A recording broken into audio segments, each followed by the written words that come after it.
国际消息，咱要继续来关心罗西亚甲乌克兰的战事。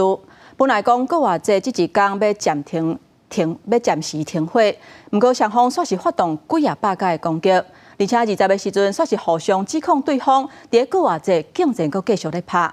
即马搁偌济结束啊，克里姆林宫讲并无接到普丁讲要延长停火命令。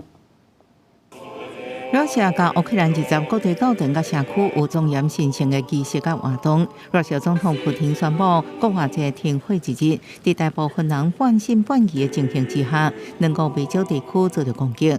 乌克兰总统泽连斯基表示，罗西亚惊遵守搁偌济停火，煞伫19半暝发动数百的炮火攻击。引用武装部队总司令瑟尔斯基的消息。 28日为早起10点开始，罗西亚炮轰甲用无人机拢增加。不过，乌克兰空军伫当日早起无汇报有任何无人机或者是飞弹攻击。 Кажуть, що ми не дуже сподівалися, що щось буде насправді. 罗西亚国防部表示，乌克兰伫一暝之间向俄军发动444派炮击，各用无人机攻击900摆，据讲这攻击造成百姓伤亡，不过无提供详细情形。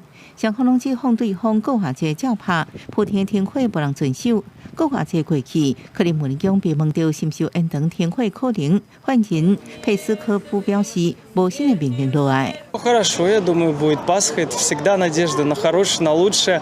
这样表示，美国总统川普想要促成停火达到和平推动有偌困难。进前业者表示，若无进展，美国也无想要继续努力。中国卫上空接受针对能源基础设施暂停攻击，不过炮火无停落来，两名议员互控对方讲话无算话。公司新闻，恩文宁报道。